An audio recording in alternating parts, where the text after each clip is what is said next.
നമുക്ക് മാമ്പഴ പുളിശ്ശേരി ഉണ്ടാക്കിയാലോ? അപ്പം അതിനു വേണ്ടി ചട്ടി എടുത്ത് അതിനകത്ത് പഴുത്ത മാമ്പഴം തൊലി കളഞ്ഞിട്ട് അതിനകത്ത് പച്ചമുളകും കൊച്ചുള്ളി ചെറുതായിട്ട് അരിഞ്ഞ് ചേർത്ത് കുറച്ച് മുളക് പൊടി, ഒരു സ്പൂൺ മുളക് പൊടി ചേർത്താൽ മതി. കുറച്ച് വെള്ളം ഒഴിച്ച് നന്നായിട്ട് വേവിക്കുക. അതുപോലെ തിളച്ച് കുറുകി വരുന്ന സമയത്ത് അല്പം ശർക്കര ചേർത്ത് കൊടുക്കുക. തേങ്ങയും കൊച്ചുള്ളിയും നല്ല ജീരകവും ചേർത്ത് നന്നായിട്ട് അരച്ചെടുക്കണം. ശർക്കര ചേർത്ത് കഴിയുമ്പം നല്ലപോലെ തിളച്ച് നന്നായിട്ടത് വെന്ത് പാകമാകുമ്പോൾ വേണം നമുക്ക് അരച്ച തേങ്ങ ചേർത്ത് കൊടുക്കാം.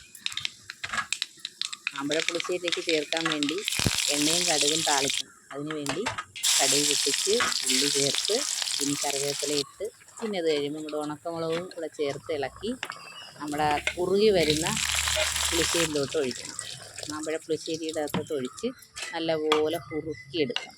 അത് കഴിഞ്ഞ് അവസാനം അതെല്ലാം കൂടെ ചേർത്ത് അല്പം നെയ്യും കൂടെ ഒഴിച്ച് കഴിഞ്ഞാൽ സൂപ്പർ ரொம்ப ടേസ്റ്റാണ്. എല്ലാവരും വീട്ടിൽ ചെയ്ത് നോക്കണം.